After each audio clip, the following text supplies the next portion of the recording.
Hello বন্ধুরা, আপনাদের প্রিয় শাকিব খান, যিনি বাংলা সিনেমার কিং খান নামে পরিচিত, তার প্রতি মুভির পারিশ্রমিক কত? আজকের ভিডিওতে আমরা জানবো 2025 সালে তিনি প্রতিটি সিনেমার জন্য কত টাকা করে নেন। তাই ভিডিওটা শেষ পর্যন্ত দেখতে থাকুন। বন্ধুরা, আপনারা সবাই জানেন যে শাকিব খানের জনপ্রিয়তা যেন আকাশচুম্বী। তার অসাধারণ অভিনয় এবং ফিল্ম ইন্ডাস্ট্রিতে দীর্ঘ সময় ধরে রাজত্বের কারণে তিনি একটি বিশাল পারিশ্রমিক নেন প্রতিটি মুভির জন্য। তবে 2025 সালে তার পারিশ্রমিকের পরিমাণ কত তা কিন্তু আমরা জানি না। তবে কোনো চিন্তা নেই, 2025 সালে সে কত টাকা করে পারিশ্রমিক নেয় সেটাই আমি আজকে জানাবো।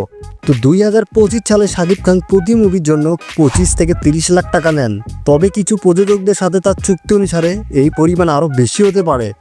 যদি সিনেমার বাজেট বড় হয় বা চরিত্রের গুরুত্ব অনেক বেশি হয়, তবে তার পারিশ্রমিক 50 লাখ টাকা পর্যন্ত হতে পারে। কিন্তু সম্প্রতি তার কিছু ছবি হিট হবার কারণে তিনি প্রতি ছবির জন্য 2 কোটি করে নিচ্ছেন, এমনটাই কিন্তু শোনা যাচ্ছে।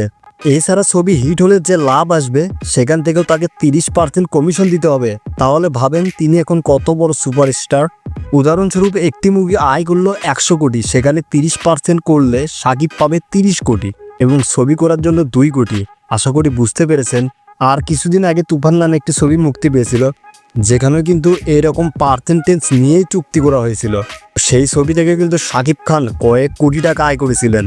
তবে বন্ধুরা, শাকিব খানের পারিশ্রমিক শুধু তার জনপ্রিয়তার কারণে নয়, তার সিনেমার সফলতার কারণে। গত কয়েক বছরে শাকিব খানের অনেক সিনেমা বক্স অফিসে সুপার হিট হয়েছে, যার কারণে তার চাহিদা আরও বেড়েছে। বন্ধুরা, এই ছিল 2025 সালে শাকিব খানের পারিশ্রমিক সম্পর্কে কিছু তথ্য।